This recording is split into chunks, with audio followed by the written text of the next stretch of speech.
Shalom. Baik Bapak Ibu, jumpa kembali dalam ibadah online GBI Raden Inten. Mari, sebelum kita mulai ibadah, saya rindu kita satu hati di dalam doa. Bapa kami sungguh mengucap syukur untuk ibadah kami pada saat ini Tuhan Yesus. Kami merindukan hadirat-Mu, Engkau penuhi setiap kami Tuhan Yesus. Baik kami yang menyaksikan di rumah-rumah ataupun di tempat-tempat lain Bapa. Kami berdoa Tuhan untuk gembala sidang kami Bapak Pendeta Dr. Insinyur Niko Nyotoro Harjo beserta keempat wakilnya. Kami berdoa untuk gembala rayon kami Pak Kiki beserta keluarga. Kami berdoa untuk gembala GBI Raden Inten Tuhan Yesus Pendeta Moses Kristianto STH beserta wakilnya Pendeta Sudande dan keluarga. Bahkan sampai gembala kul di tempat GBI Raden Inten ini Tuhan Yesus. Kiranya hikmat-Mu tercurah, belas kasihan-Mu tercurah, dan Tuhan Yesus Engkau memberkati pemimpin-pemimpin kami Bapa. Terima kasih juga kepada umat-umat-Mu yang menyaksikan ibadah online saat ini Tuhan. Engkau memberkati dengan luar biasa Tuhan. Yang lemah Engkau kuatkan, yang sakit Engkau sembuhkan Tuhan. Bapa terima kasih, kami bersatu hati juga berdoa untuk pemimpin daripada bangsa Indonesia ini Tuhan. Presiden kami Bapak Insinyur Joko Widodo beserta wakilnya Profesor Ma'ruf Amin Tuhan Yesus. Kiranya hikmat-Mu tercurah atas pemimpin bangsa ini Tuhan. Yang membawa bangsa ini menuju kemuliaan demi kemuliaan, keberhasilan demi keberhasilan Tuhan Yesus. Terima kasih Bapak, kami berdoa juga Tuhan untuk persembahan yang ditaburkan. Kami percaya Tuhan Engkau juga akan memberkati setiap mereka yang memberkati Tuhan. Bapa terima kasih, kami akan mulai ibadah ini di dalam nama Bapa dan Putra dan Roh Kudus. Haleluya, amin. Selamat beribadah, Tuhan Yesus memberkati. Mazmur 91. Dalam lindungan Allah. Orang yang duduk dalam lindungan yang maha tinggi dan bermalam dalam naungan yang maha kuasa akan berkata kepada Tuhan, tempat perlindunganku dan kubu pertahananku, Allahku yang kupercayai. Sungguh, Dialah yang akan melepaskan engkau dari jerat penangkap burung, dari penyakit sampar yang busuk. Dengan kepaknya, Ia akan menudungi engkau, di bawah sayapnya, engkau akan berlindung.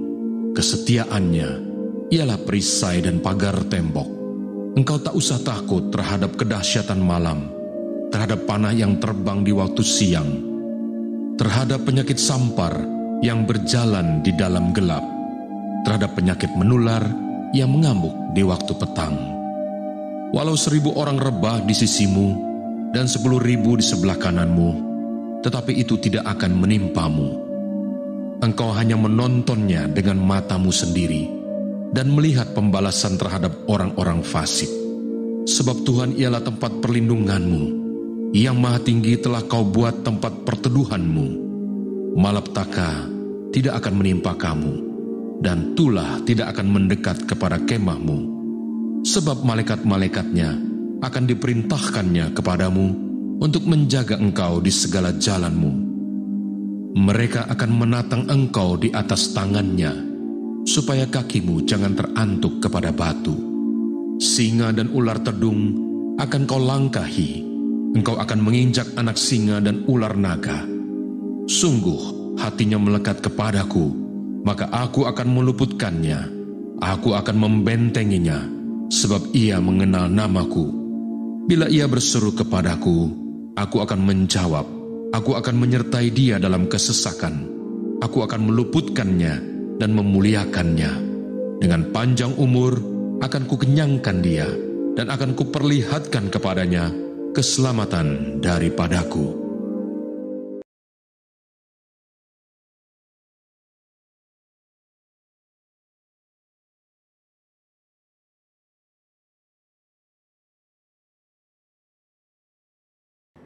Shalom saudara terkasih, hari ini kita akan membahas hal yang sangat relevan di dalam kehidupan generasi anak-anak muda. Dan tentunya juga memberikan kekuatan kepada setiap kita yang mendengar. Di tengah dunia yang serba cepat perubahannya, akibat yang ditimbulkan adalah ketidakpastian akan masa depan dan adanya perasaan fear of missing out atau FOMO. Inilah yang seringkali saya tanyakan pada diri saya sendiri sebagai anak muda. Nanti ke depannya bagaimana ya hidup saya? Apakah akan berjalan baik? Apakah saya bisa memenuhi kebutuhan sehari-hari? FOMO ini adalah perasaan gengsi atau merasa kurang update dengan kejadian-kejadian yang berubah setiap hari. Bagaimana kita bisa lepas dari perasaan-perasaan ini dan mengalami kemenangan di dalam kehidupan? Dalam edisi Voice of Pentecost kali ini, kita akan membahas tentang dalam Yesus ada kepastian. Di dalam Alkitab, kita menemukan banyak tokoh-tokoh yang juga mengalami masalah dan tantangan dalam usia muda mereka. Kali ini, tokoh yang akan kita bahas adalah Yusuf. Saudara, coba bayangkan, sedari muda Yusuf mengalami penolakan dari saudara-saudaranya. Dia dibenci begitu rupa sampai dijual menjadi budak oleh saudaranya sendiri. Dia harus berusaha keras bertahan hidup di tanah asing. Sesudah dipercaya menjadi kepala rumah oleh Potifar, dia difitnah dan harus masuk penjara bertahun-tahun sebelum janji Tuhan digenapi dalam hidupnya. Lalu, apa yang bisa kita pelajari dari kehidupan Yusuf? Hal yang dapat kita pelajari adalah orang yang hidup benar, langkah hidupnya ditetapkan oleh Tuhan. Hal ini dituliskan dalam Mazmur 37 ayat 23. Bagaimana Yusuf tidak meninggalkan iman percayanya kepada Tuhan. Dia terus memiliki hubungan yang dekat dengan Tuhan. Di situ Yusuf menemukan kekuatan untuk bertahan dan terus percaya kepada janji-janji Tuhan. Dari sini dapat kita lihat bahwa orang yang hidupnya benar akan terus diproses oleh Tuhan agar siap menjalani panggilan hidup yang telah ditetapkan Tuhan. Selanjutnya, yang dapat kita pelajari bahwa Yusuf bisa saja khawatir dan ketakutan akan masa depannya. Tetapi Yusuf mengerti Allah lah yang membuat segalanya menjadi baik. Saudara, kalau saya jadi Yusuf, saya bisa menjadi stres hingga depresi. Bagaimana tidak? Dari kecil sudah dibuang oleh saudara sendiri, menjadi budak di tanah asing, lalu difitnah dan dipenjara. Di kacamata manusia, masa depan Yusuf itu suram dan tidak ada harapan lagi. Tetapi disitulah letak iman bekerja. Dalam Roma 4 ayat 18a berkata, sebab sekalipun tidak ada dasar untuk berharap, namun Abraham berharap juga dan percaya. Hari ini, di tengah masalah dan tantangan yang ada, kita perlu memiliki hubungan yang erat dengan Tuhan dan terus percaya kepadanya bahwa manusia bisa mereka-rekakan yang jahat, tetapi Tuhan sanggup mengubah menjadi kebaikan bagi kita semua. Tuhan Yesus berkata dalam Matius 6 ayat 31, "Mengapa kamu khawatir soal pakaian? Apakah yang akan kami makan? Apakah yang akan kami minum?" Perkataan Tuhan Yesus sangat relevan dengan generasi muda dan kita semua hari-hari ini. Bukankah ini yang dikhawatirkan oleh anak-anak muda sekarang? Bisa tidak ya saya mendapat pekerjaan? Bisa tidak ya saya mencukupi kebutuhan sehari-hari saya? Justru seharusnya generasi muda yang hidupnya di dalam Tuhan memiliki optimisme dan kepercayaan penuh kepada Tuhan bahwa Dia sanggup memelihara kita bahkan di tengah kondisi kekeringan sekalipun. Matius 6 ayat 33 dengan jelas berkata, "Carilah dahulu kerajaan Allah dan kebenarannya, maka semuanya itu akan ditambahkan kepadamu." Tapi apa ya maksudnya? Maksudnya adalah kita harus berusaha dengan sungguh-sungguh agar kuasa dan hadirat Allah termanifestasikan dalam hidup kita. Melalui Roh Kudus, kita berusaha untuk mentaati perintah Kristus. Hidup benar, tidak hidup dalam dosa, bekerja dengan cara yang benar, maka berkat Tuhan akan tercurah untuk mencukupi kehidupan saudara dan saya. FOMO terjadi karena adanya rasa tidak puas dan tidak pernah merasa cukup akan apa yang dimiliki seseorang dan fokus kepada pencarian duniawi semata. Tertulis dalam Kolose 3 ayat 2 bahwa pikirkanlah perkara yang di atas bukan yang di bumi. Sembari kita bekerja, bersekolah, dan berusaha di dunia ini, Alkitab juga mengajarkan untuk mulai membangun kehidupan kekal kita dari sekarang. Tuhan sendiri mengajarkan secara langsung kepada murid-muridnya dalam doa Bapa kami. Berikanlah kami pada hari ini makanan kami yang secukupnya. Dari sini kita tahu bahwa yang Tuhan kehendaki adalah hidup dengan ucapan syukur dan secukupnya. Selain itu, Paulus juga memberikan nasihat kepada Timotius tentang ibadah yang disertai dengan rasa cukup akan memberikan keuntungan yang besar. Jadi, kesimpulannya adalah Setiap generasi akan memiliki masalah dan tantangannya sendiri-sendiri. Tetapi janji firman Tuhan adalah ya dan amin bagi semua orang yang percaya. Sekalipun janji Tuhan tampaknya belum digenapi, kita belajar untuk terus berharap hanya kepada Tuhan Yesus sesuai dengan firman-Nya. Di dalam Tuhan Yesus ada kepastian mengenai masa depan kita di tengah dunia yang serba tidak pasti. Bagian kita adalah berpegang terus pada firman yang Tuhan perintahkan. Saudara, untuk penjelasan lengkapnya dari tim teologi kami, silahkan klik link yang ada di atas atau scan QR Code yang tersedia. Salam integritas, Tuhan Yesus memberkati.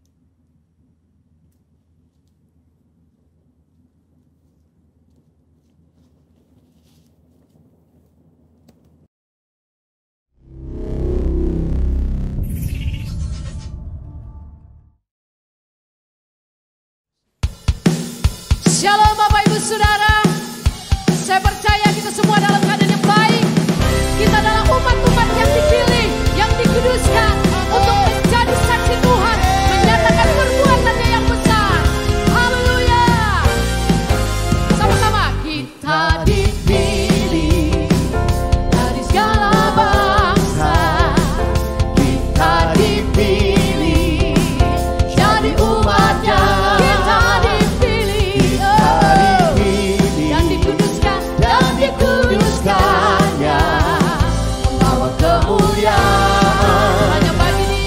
Bagi Dia terimalah kemuliaan dan hormat kami, terimalah sembah kami, pujian kami, terimalah kemuliaan dan hormat kami, terimalah sembah dan pujian kami. Nyanyikan bersama-sama, kita dipilih.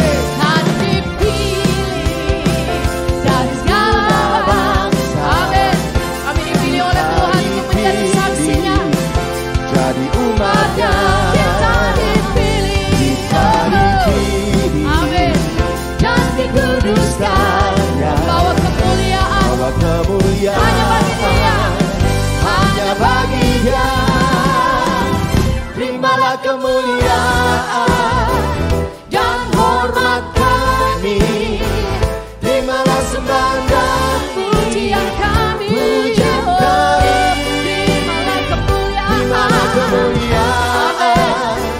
dan hormat kami, terimalah sembah dan pujian kami, terimalah kemuliaan dan pujian kami, penyembahan kami kepada Tuhan, Engkau menerima semua pujian kami, terimalah kemuliaan dan hormat kami, terimalah sembah dan pujian kami, terimalah sembah dan pujian kami, terimalah sembah dan pujian kami.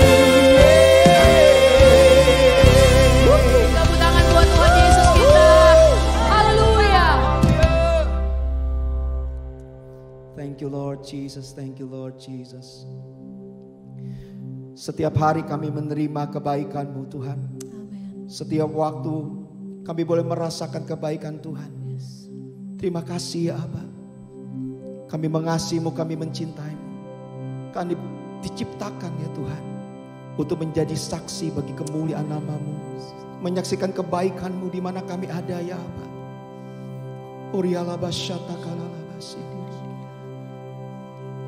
Thank you Lord Jesus. Thank you Lord Jesus.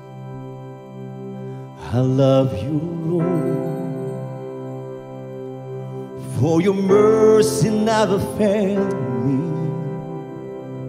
All my day I've been held in your hands.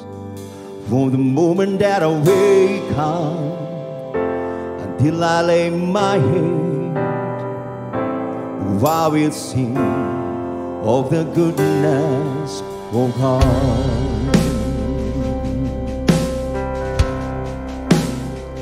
I love your voice. You have led me to the fire in darkest night. You are close like no other. I know you as a father. I know you as a friend. And I am living in the goodness of God. And all my life you have been faithful. And all my life you have been so good. With every breath that I am able, I will sing of the goodness of God. Mari berikan tepuk tangan buat Tuhan kita yang luar biasa. I love your voice. You have led me through the fire in darkness night. You are close like no other. I know you as a father. I know you as a friend. And I am living in the goodness of God. And all my life you have been faithful. Oh Lord. And all my life you have been so good. Oh, in every breath that I am able, oh, I will sing of the goodness of God. Hey,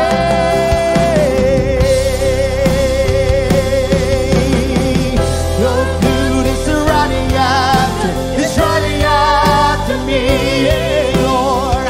Your goodness is running after me. With my life laid down, I surrender now. I give you everything. Your goodness is running after me. Oh, your goodness is running after me. Your goodness is running after me. With my life laid down, I surrender now. I give you everything. Your goodness is running after. Come on. Your goodness is running after me. Your goodness is running after me. With my life laid down, I surrender now. I give you everything. Your goodness is running after me.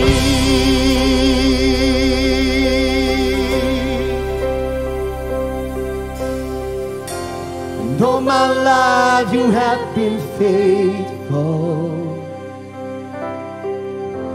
And all my life you have been so good. With every breath that I am able, I will see all the goodness of God. Oh, yeah. And all my life you have been faithful. And all my life you have been so good. Yeah. With every breath that I am able, I will see all the goodness of God. Oh, your goodness is running after me. Your goodness is running after me. With my life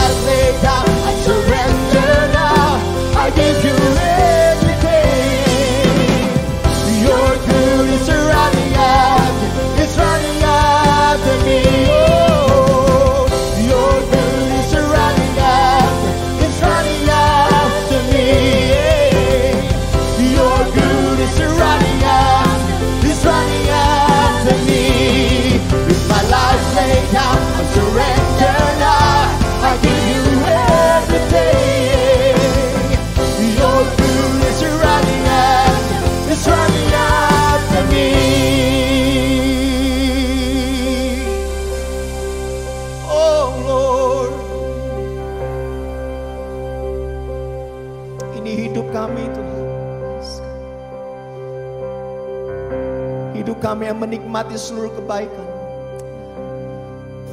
Kami mau jawab iya ya. Kami mau jadi saksi. Thank you Lord Jesus. Mari Bapak Ibu, mari angkat tanganmu di hadapan Tuhan. Ku jawab ya, ya, ya. Oh Lord, ku jawab ya, ya, ya Tuhan. Ku jawab ya Tuhan. Ku jawab ya Tuhan. Ku jawab ya, iya, iya. Come on, come on. Ku jawab ya. Oh, ya, ya. Yes, Lord. Ku jawab ya. Kami jawab ya atas panggilan-Mu ya Tuhan. Ya Tuhan. Ya Tuhan. Ku jawab ya. Ya, ya. Ku jawab ya. Oh, ya, ya. Oh, ku jawab ya. Ya, ya. Ku jawab ya Tuhan. Ku jawab ya Tuhan. Ku jawab ya. Ya. Oh, once again, come on. Ku jawab ya. Ku jawab ya. Oh, ku jawab. Ku jawab ya. Ya, ya, ya. Ku jawab ya Tuhan. Ku jawab ya Tuhan. Oh, ku jawab. Ku jawab ya. Ya la la la shaka la la la la ta kore le le le le le le le le le le le le. Ini hidup kami ya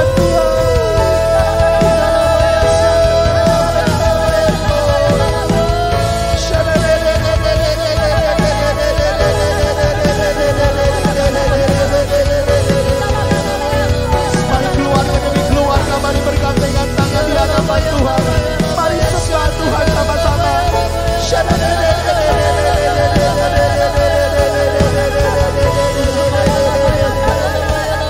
Bangkitkan yang lemah ya Tuhan.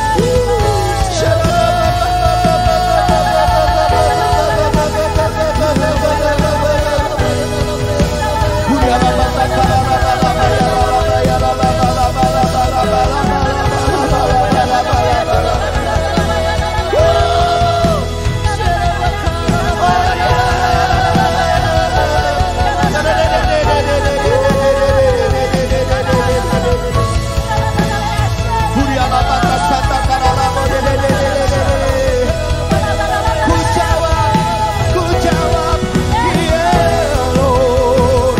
Ku jawab ya, ya, ya.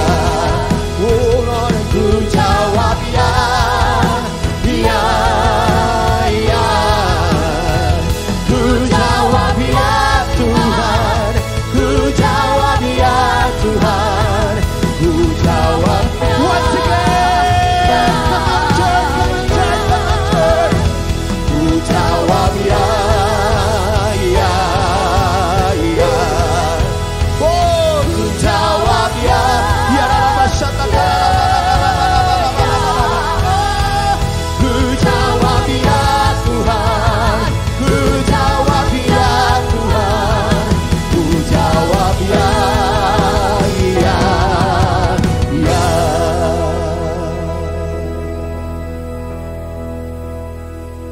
Ku jawab ya, ya, oh ya. Oh Lord, ku jawab ya, ya, ya. Ku jawab ya Tuhan. Ku jawab ya Tuhan. Ku jawab ya, iya, iya. Yes, Lord.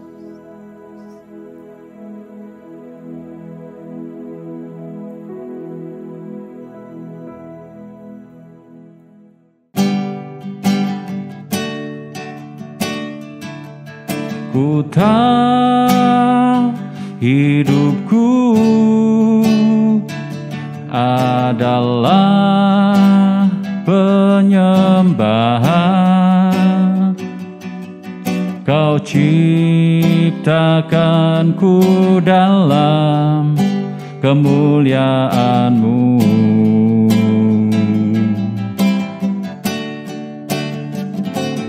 Ku tahu hidupku berharga di mata-Mu. Segenap hidupku persembahkan. Ku tahu hidupku adalah penyembahan. Kau ciptakanku dalam kemuliaan-Mu.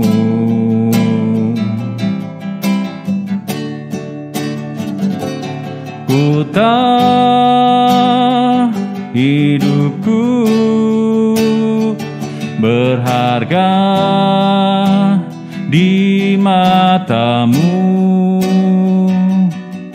Segenap hidupku persembahkan. Segenap hidupku persembahkan.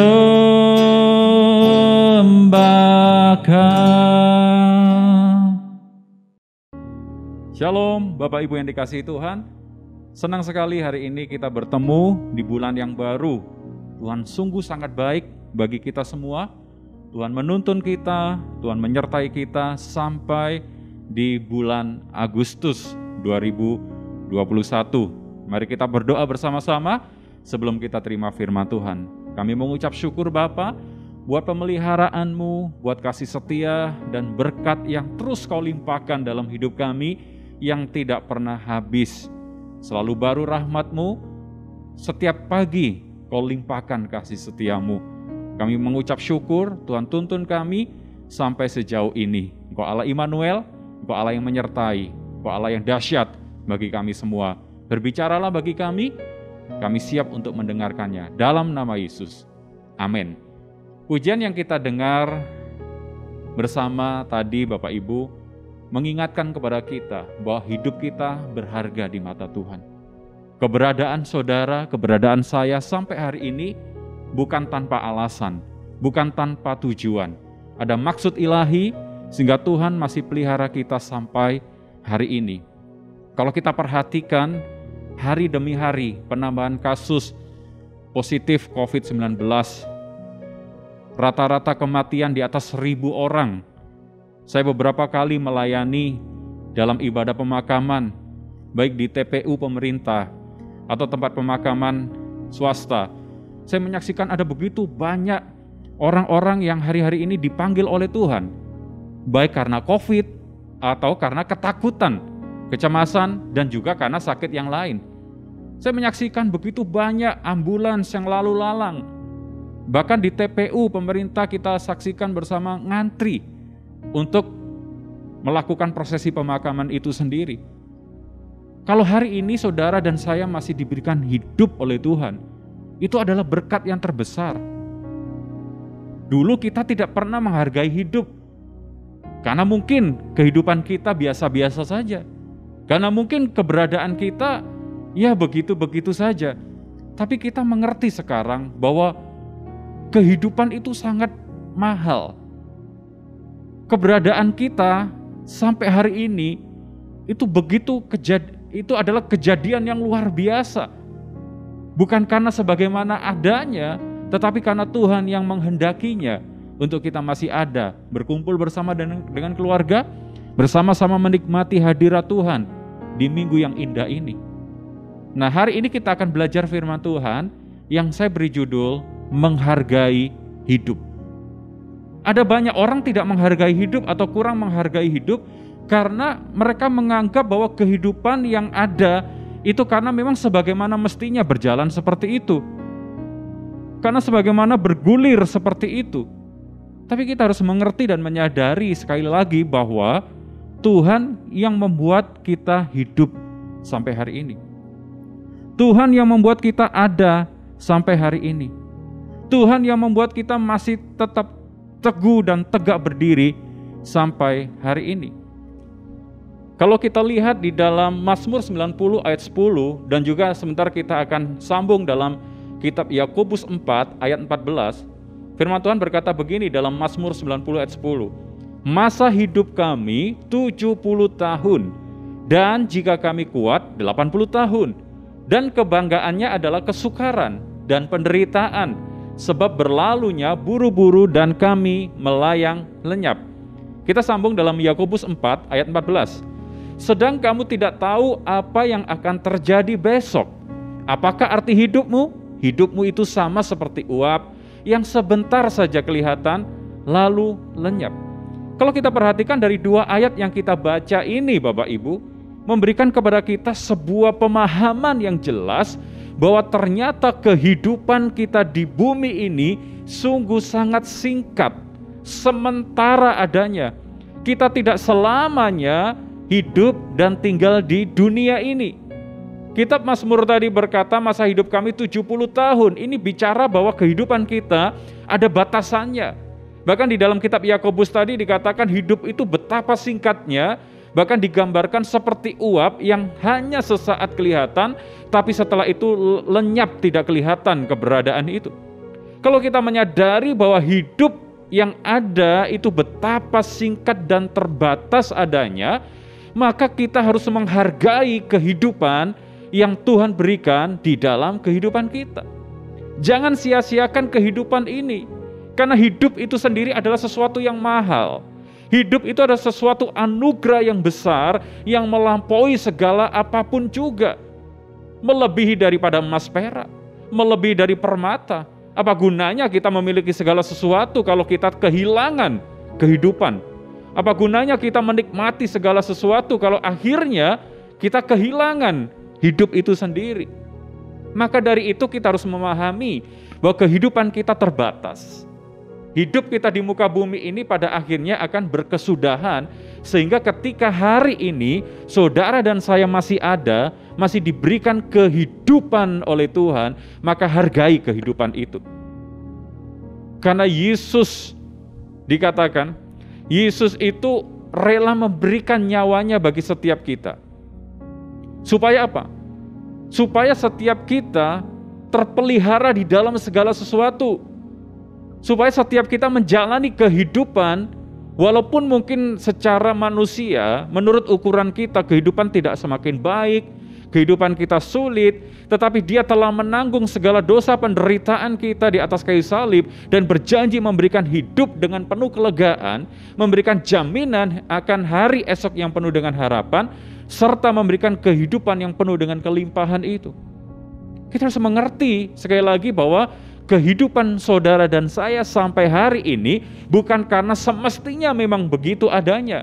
Tetapi ingat satu hal, kehidupan kita sampai hari ini karena ada faktor Tuhan yang menggerakkannya. Mari kita baca dalam Kisah Rasul 17 ayat 28. Paulus sangat luar biasa berkata begini, sebab di dalam Dia kita hidup, kita bergerak, kita ada, seperti yang telah juga dikatakan oleh pujangga-pujanggamu, sebab kita ini keturunan Allah juga. Sangat jelas firman Tuhan berkata, sebab di dalam Dia kita hidup. Jadi kehidupan kita yang masih ada sampai hari ini, itu karena Tuhan yang menghendakinya. Karena faktor Tuhan yang membuat kita masih hidup. Kalau Tuhan tidak menghendaki, kita tidak hidup, Bapak Ibu. Kalau Tuhan tidak menghendaki, kita tidak ada sampai hari ini. Bahkan Ayub pasal 10 ayat 12 dikatakan, hidup dan kasih setia kau karuniakan kepadaku dan pemeliharaanmu menjaga nyawaku. Sangat jelas Ayub berkata hidup dan kasih karunia Tuhan yang mengaruniakan kepada kita. Tuhan yang memberikannya kepada kita. Jadi tidak ada seorang pun di antara kita yang boleh menganggap bahwa kehidupan itu berjalan sebagaimana mestinya. Kita bangun pagi, lalu kemudian kita masih bernafas, memang mestinya seperti itu. Tidak. Tapi karena ada faktor Tuhan yang menghendaki saudara masih hidup sampai hari ini. Itulah sebabnya kita harus menghargai kehidupan. Karena kehidupan itu sangat mahal. Kehidupan itu adalah karunia Tuhan. Kehidupan itu adalah berkat ilahi. Kehidupan itu adalah berkat yang luar biasa dari Tuhan bagi setiap kita. Tapi sayangnya banyak orang yang tidak menghargai hidup itu sendiri. Kita bisa melihat ciri-ciri orang yang tidak menghargai hidup. Membandingkan, yang pertama membandingkan dirinya dengan orang lain. Selalu menganggap dirinya kurang, kenapa orang lain sukses, kenapa orang lain diberkati, kenapa orang lain bisa punya itu, ini, dan lain sebagainya, kok saya tidak. Jadi selalu fokus kepada orang lain. Tidak pernah bersyukur terhadap dirinya sendiri. Itu adalah ciri-ciri orang yang tidak menghargai hidup. Selalu membandingkan dirinya dengan orang lain. Selalu ingin menjadi sama seperti orang lain. Menjadi tiruan orang lain. Padahal setiap kita diciptakan unik oleh Tuhan. Dengan kelebihan dan kekurangan masing-masing. Ada sesuatu yang berbeda yang Tuhan tempatkan di dalam diri kita, yang tidak ada di dalam diri orang lain bahkan. Tetapi seringkali kita belum menemukannya. Kita hanya fokus membandingkan diri kita dengan orang lain. Oh, kalau jadi si A enak ya, tinggal di rumah yang besar, fasilitas semua serba mewah, bisa jalan-jalan kemana-mana, bisa makan enak dan lain sebagainya. Kok saya kehidupannya seperti ini? Kontrak sana, kontrak sini, kos sana, kos sini, dan lain sebagainya. Tapi ingat satu hal, saudara dan saya diminta oleh Tuhan untuk menghargai hidup. Stop membandingkan diri saudara dengan orang lain. Mulai bersyukur dengan apa yang ada di dalam kehidupan kita. Nah yang kedua, ciri orang yang tidak menghargai hidup, menghabiskan waktu untuk bersenang-senang, pusatnya dirinya sendiri, tidak peduli dengan orang lain. Yang penting saya happy, yang penting saya senang, yang penting saya bersuka cita, tidak peduli dengan orang lain. Orang lain mau kelaparan, orang lain mau menderita, yang penting saya suka cita, yang penting saya bahagia. Itu adalah orang yang tidak menghargai hidup, yang hanya berpusat kepada dirinya sendiri, egosentris, egois. Tuhan tidak mau seperti itu. Jadilah orang yang menghargai hidup, yang tidak menghabiskan waktu hanya untuk bersenang-senang dengan apa yang ada di dalam kehidupan kita secara pribadi, tapi mulai peka dengan orang lain. Mulai tahu apa yang harus kita lakukan untuk membantu orang lain. Nah yang ketiga, ciri orang yang tidak menghargai hidup, selalu pesimis dan pikirannya negatif terus. Aduh, mana bisa kita melewati pandemi ini, contohnya begitu. Mana mungkin kita bisa bertahan di tengah-tengah COVID-19 yang tidak tahu kapan ujungnya, kapan berakhirnya. Selalu berpikiran negatif. Saya pasti gagal, saya tidak akan pernah sukses dan lain sebagainya. Itu ciri-ciri orang yang tidak menghargai hidup. Pikirannya dipenuhi dengan pesimis, negative thinking, berpikiran yang negatif. Padahal kita tahu Tuhan berjanji memegang masa depan kita dan hari esok kita yang penuh dengan harapan. Kalau kita percaya dan kita lakukan bagian kita, kita bisa berhasil, kita bisa sukses, kita bisa hidup di dalam kemenangan. Lalu yang selanjutnya, ciri orang yang tidak menghargai hidup, tidak mau berbagi hidup dengan orang lain, tidak mau berbagi kebahagiaan, tidak mau berbagi sukacita, tidak mau berbagi ide, tidak mau berbagi berkat. Jadi semua apa yang dia terima untuk dirinya sendiri, untuk kepentingannya sendiri, tidak mau berbagi hidup atau berbagi sesuatu dengan orang lain.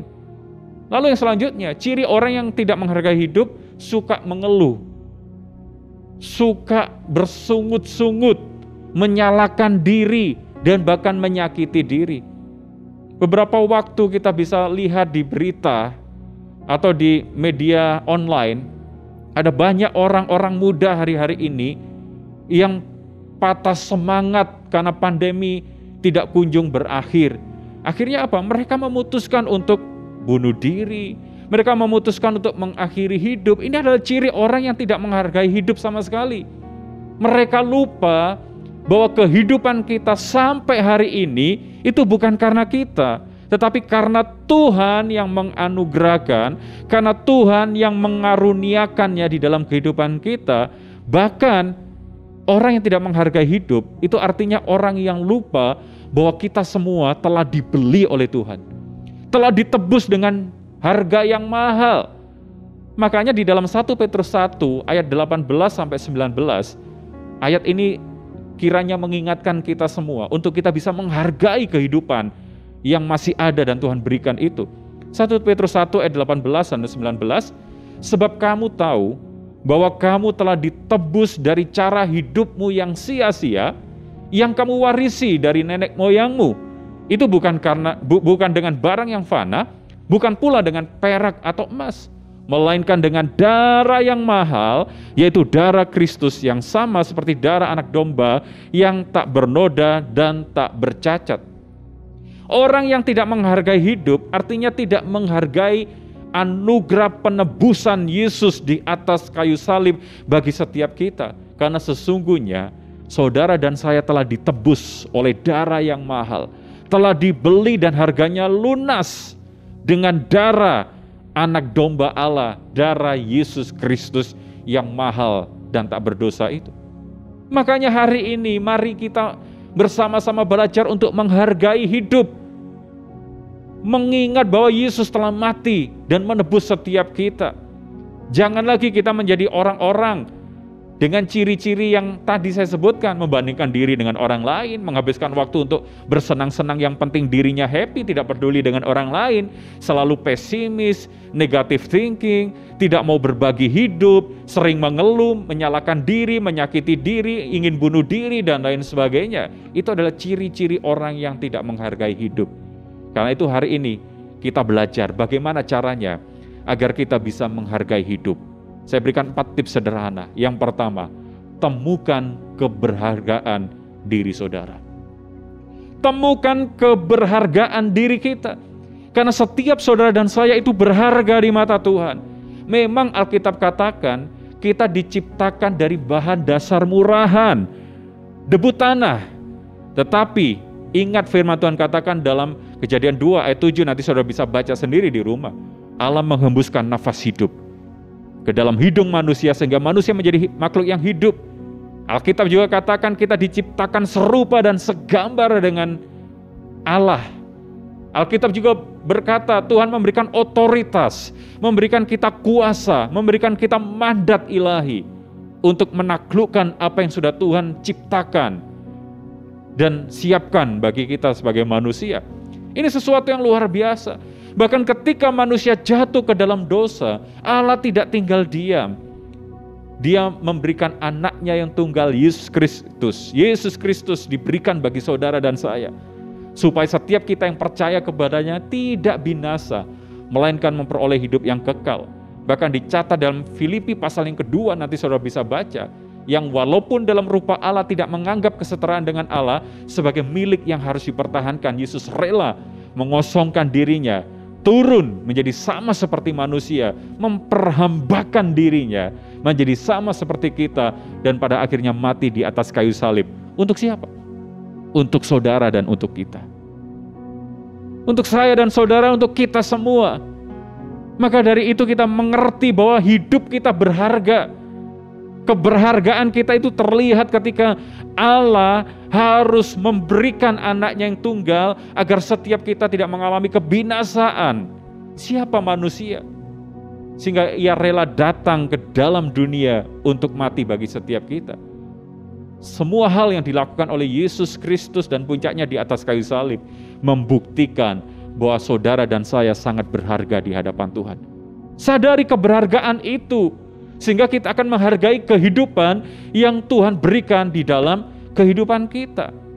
Tapi seringkali banyak orang mulai lupa bahwa kita telah ditebus dengan darah yang mahal, bahwa hidup kita berharga di mata Tuhan itu. Sehingga dia menggunakan kehidupan dengan sembarangan, tidak menghargai kehidupan itu. Tapi hari ini kita belajar, yang pertama, bagaimana caranya menghargai hidup? Temukan keberhargaan diri kita, bahwa kita ciptaan Allah yang luar biasa, diciptakan serupa dan segambar dengan Dia. Ketika manusia jatuh ke dalam dosa, Yesus datang ke dalam dunia untuk menebus kita karena kita berharga di matanya. Yang kedua, bagaimana caranya kita menghargai hidup? Temukan tujuan hidup kita. Kehidupan saudara dan saya katakan di awal tadi, bukan tanpa alasan, bukan tanpa tujuan. Kalau kita masih hidup sampai hari ini, kalau kita masih ada sampai detik ini, berarti ada satu rencana ilahi yang harus digenapi melalui hidup saudara dan saya. Makanya di dalam Efesus 2 ayat 10, mari kita baca ayat ini, dikatakan begini, Efesus 2 ayat 10, karena kita ini buatan Allah, diciptakan dalam Kristus Yesus untuk melakukan pekerjaan baik yang dipersiapkan Allah sebelumnya Ia mau supaya kita hidup di dalamnya. Sangat jelas, saudara dan saya ini buatan Allah, diciptakan dalam Kristus Yesus untuk apa? Melakukan sebuah pekerjaan baik. Jadi kehidupan kita sampai hari ini, keberadaan kita sampai hari ini bukan tanpa tujuan, tapi ada tujuan ilahi di dalam kehidupan saudara dan saya. Temukan tujuan hidup saudara, sehingga kita akan menghargai kehidupan ini. Kita dipanggil untuk melakukan pekerjaan baik, kita dipanggil untuk memenangkan jiwa, kita dipanggil untuk menjadi berkat bagi sesama, kita dipanggil untuk menyelesaikan amanat agung Tuhan Yesus, kita dipanggil untuk menjadi garam dan terang dunia. Itu tujuan hidup yang ada di dalam kehidupan kita. Kalau kita tahu tujuan hidup kita, maka kita bisa menghargai kehidupan. Tapi orang yang tidak tahu tujuan hidup dan menganggap bahwa kehidupannya ya sekedar hidup tanpa tujuan dan arah yang jelas, maka mereka tidak akan pernah menghargai hidup. Jadi hal yang kedua, untuk kita bisa menghargai kehidupan yang masih Tuhan berikan kepada kita, temukan tujuan hidup saudara di dalam Tuhan. Yang ketiga, bagaimana caranya menghargai kehidupan yang Tuhan berikan? Mengasihi diri sendiri atau self-love. Ketika saudara mendengar perkataan ini, mungkin saudara akan berkata, wah ini kan berarti mengandung prinsip egois atau narsis. Bagaimana mungkin setiap kita harus mengasihi diri sendiri? Bagaimana setiap kita harus memiliki satu sikap self-love ini? Tetapi yang disebut dengan mengasihi diri sendiri itu bukan kita kemudian menjadi orang yang egois, orang yang narsis, bukan. Tapi ini adalah satu bentuk penerimaan dan penghargaan terhadap diri sendiri. Bagaimana setiap saudara dan saya bisa menerima dan menghargai diri kita, tidak membandingkan diri kita dengan orang lain. Kita bersyukur dengan hidup kita, kita bersyukur dengan pribadi kita. Bagaimana kita mencintai dan menerima kita apa adanya, lalu kita merawat diri kita, kita menjaga tubuh kita. Itu yang disebut mengasihi diri sendiri. Karena kita tahu begini Bapak Ibu, kita tidak akan pernah bisa memberikan sesuatu kepada orang lain kalau kita tidak memiliki sesuatu. Contohnya gini, saya akan bisa berbagi kopi yang ada di gelas saya kepada seseorang ketika di gelas saya ada isi kopinya. Tapi kalau di dalam gelas saya itu kosong, apa yang saya bisa tuangkan kepada gelas kosong yang ada di depan saya, punya teman saya atau siapapun itu. Jadi prinsipnya kita akan bisa membagikan sesuatu kepada orang lain ketika kita memiliki sesuatu. Makanya prinsip ini berlaku. Markus 12 ayat 31 dikatakan apa? Dan hukum yang kedua ialah kasihilah sesamamu manusia seperti dirimu sendiri. Artinya begini, saudara dan saya bisa mengasihi orang lain kalau kita bisa mengasihi diri sendiri. Kita bisa menerima diri kita, kita bisa menghargai kita bisa menerima apa adanya dan merawat serta menjaga diri kita. Baru kita bisa mengasihi orang lain. Kita tidak akan pernah bisa mengasihi orang lain, apalagi mengasihi Tuhan, kalau kita tidak bisa mengasihi diri kita sendiri. Apa yang kita bisa berikan kepada orang lain kalau kita tidak memiliki segala sesuatu? Lalu kemudian kalau kita perhatikan dalam Efesus 5 ayat 29. Efesus 5 ayat 29 dikatakan, sebab tidak pernah orang membenci tubuhnya sendiri, tetapi mengasuhnya, merawatinya sama seperti Kristus terhadap jemaatnya. Kristus mengasihi jemaatnya, mengasihi gerejanya, mengasihi kita semua. Dan juga kita diminta untuk kita tidak membenci tubuh kita, tetapi mengasuhnya, merawatnya, menjaganya. Jadi hal ini akan menolong kita untuk menjadi orang-orang yang menghargai hidup yang Tuhan berikan sebagai karunia terbesar dan terindah atas hidup kita, yaitu kehidupan itu sendiri. Mengasihi diri sendiri. Sekali lagi, ini bukan satu prinsip kemudian membuat kita egois atau narsis. Tetapi ini adalah satu prinsip bagaimana kita menerima, menghargai diri kita, sehingga kita menjaga, merawat diri kita sebagaimana yang Allah kehendaki, sehingga kita bisa menyalurkan atau memberikan segala sesuatu kepada orang lain. Dan yang terakhir, yang keempat, bagaimana cara kita menghargai hidup? Jadikan hidup kita sebagai hadiah bagi Tuhan dan bagi sesama. Kalau kita menganut prinsip ini, tentu kita akan menghargai betapa berharganya kehidupan ini. Betapa mahalnya kehidupan ini. Jadikan hidup saudara sebagai hadiah bagi Tuhan dan bagi sesama. Saya ajak kita baca dalam kitab Roma 14 ayat 7 dan 8 ini. Roma 14 ayat 7 dan 8 dikatakan, sebab tidak ada seorang pun di antara kita yang hidup untuk dirinya sendiri, dan tidak ada seorang pun yang mati untuk dirinya sendiri. Sangat jelas firman Tuhan katakan, tidak ada seorang pun yang hidup untuk dirinya sendiri dan mati untuk dirinya sendiri. Sebab jika kita hidup untuk Tuhan. Dan jika kita mati untuk Tuhan. Jadi, baik hidup atau mati, kita adalah milik Tuhan. Jadikan hidup kita sebagai hadiah bagi Tuhan dan bagi sesama. Pastikan keberadaan kita menjadi kesukaan bagi Tuhan, menjadi kesukaan bagi orang lain, menjadi berkat yang bisa dinikmati oleh Tuhan dan dinikmati oleh orang lain yang ada di sekitar kita. Kalau kita lakukan itu, saya percaya kita akan bisa menghargai kehidupan ini. Yang pertama, sekali lagi, temukan keberhargaan kita di dalam Tuhan. Yang kedua, temukan tujuan hidup kita di dalam Tuhan. Yang ketiga, kasihi diri saudara. Kasihi diri saudara, terima apa adanya, hargai itu, sehingga kita bisa merawat, menjaganya, dan kita bisa menyalurkan sesuatu kepada orang lain.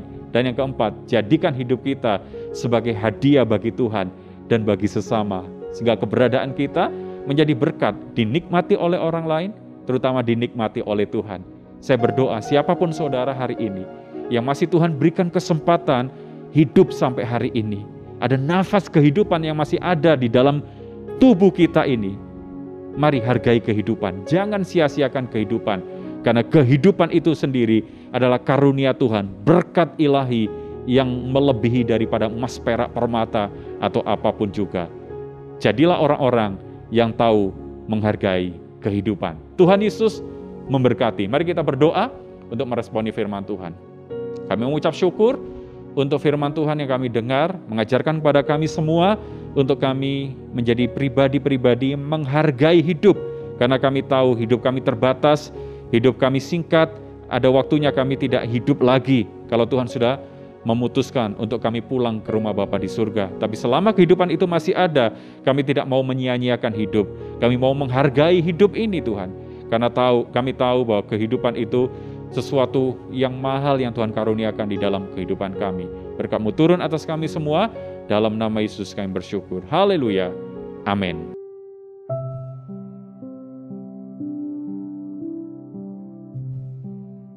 Bapak Ibu yang dikasihi Tuhan, setelah kita mendengarkan firman Tuhan hari ini, mari kita siapkan hati kita untuk masuk dalam perjamuan kudus. Setiap kali kita masuk dalam perjamuan kudus, mengingatkan akan pengorbanan, penderitaan Kristus di atas Golgota.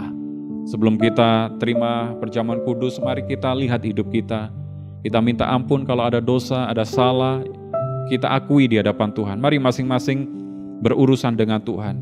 Ampuni kami Tuhan, kuduskan kami, layakkan kami Tuhan. Ampuni segala dosa kami, khususnya ampuni kami hari ini kalau kami menyia-nyiakan hidup, kami kurang menghargai hidup, kami sering mengeluh, kami sering membanding-bandingkan diri kami dengan orang lain. Kami sering fokus kepada diri kami sendiri, Tuhan tidak peduli dengan orang lain, menyakiti diri, tidak merawat diri. Ampuni kami ya Tuhan. Hari ini kami mau berjanji, kami menjadi orang-orang yang bisa menghargai kehidupan. Kuduskan roti dan anggur, potongan biskuit, teh, sirup yang kami persiapkan. Terima kasih Tuhan, berkat-Mu melimpah bagi kami dalam nama Yesus. Mari kita angkat roti di tangan kanan kita tinggi-tinggi Bapak Ibu. Sambil kita bangkit berdiri di rumah kita masing-masing. Sebab apa yang telah Kuteruskan kepadamu telah Aku terima dari Tuhan. yaitu bahwa Tuhan Yesus pada malam waktu ia diserahkan mengambil roti, dan sesudah itu ia mengucap syukur atasnya, ia memecah-mecahkannya dan berkata, inilah tubuhku yang diserahkan bagi kamu, perbuatlah ini menjadi peringatan akan aku. Bukankah roti yang atasnya kita pecah-pecahkan adalah persekutuan dengan tubuh Kristus? Katakan amin. Mari kita makan dengan iman dalam nama Yesus.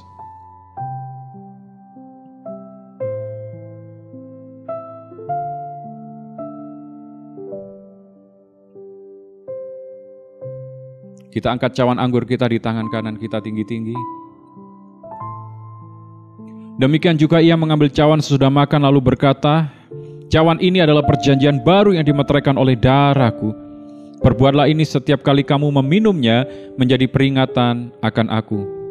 Bukankah cawan anggur yang atasnya kita mengucap syukur adalah persekutuan dengan darah Yesus? Katakan amin. Mari kita minum dengan iman dalam nama Yesus.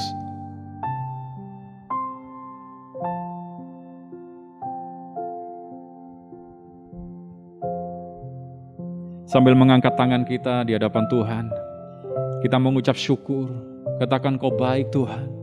Terima kasih Tuhan. Engkau Allah yang hebat, Engkau Allah yang luar biasa. Tidak ada yang seperti-Mu ya Tuhan. Mari berkata-kata kepada Tuhan secara pribadi. Ucapkan syukur kita.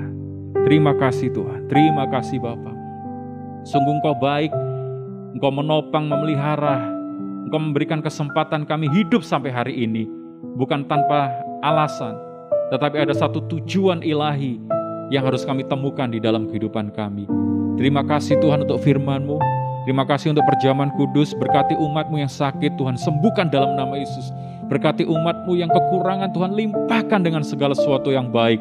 Berkat Tuhan berlimpah-limpah atas setiap kami. Dalam nama Yesus kami mengucapkan syukur. Haleluya. Amin. Mari Bapak Ibu yang dikasihi Tuhan, sebelum kita akhiri ibadah kita, saya ajak setiap kita perkatakan bersama-sama definisi dari Pentakosta ketiga. 2, 3. Pentakosta ketiga adalah pencurahan Roh Kudus yang dahsyat di zaman ini, melebihi yang terjadi di Azusa Street. Pentakosta ketiga akan mengakibatkan penuaian jiwa yang terbesar dan yang terakhir sebelum Tuhan Yesus datang kembali. Pentakosta ketiga akan membangkitkan generasi Yeremia, yaitu anak-anak muda yang dipenuhi Roh Kudus, cinta mati-matian kepada Tuhan Yesus, tidak kompromi terhadap dosa, dan akan bergerak untuk memenangkan jiwa. Pentakosta ketiga lahir di Indonesia dan bergerak ke bangsa-bangsa. Gerakan ini dari timur ke barat dan akan kembali ke Yerusalem. Pentakosta ketiga akan memberikan kuasa untuk menyelesaikan amanat agung, dan setelah itu Tuhan Yesus datang kembali. Amin. Kita percaya apa yang kita perkatakan pasti terjadi. Mari kita angkat tangan kita di hadapan Tuhan. Saat ini terimalah berkat anugerah, damai sejahtera dan sukacita yang berlimpah-limpah dari Bapa di surga melalui putranya yang tunggal Yesus Kristus, dan persekutuan yang manis dengan Roh Kudus memberkati kita dari sekarang sampai selama-lamanya. Dalam nama Yesus kita terima berkat ini. Haleluya. Amin. Selamat hari Minggu. Tuhan memberkati kita. Amin.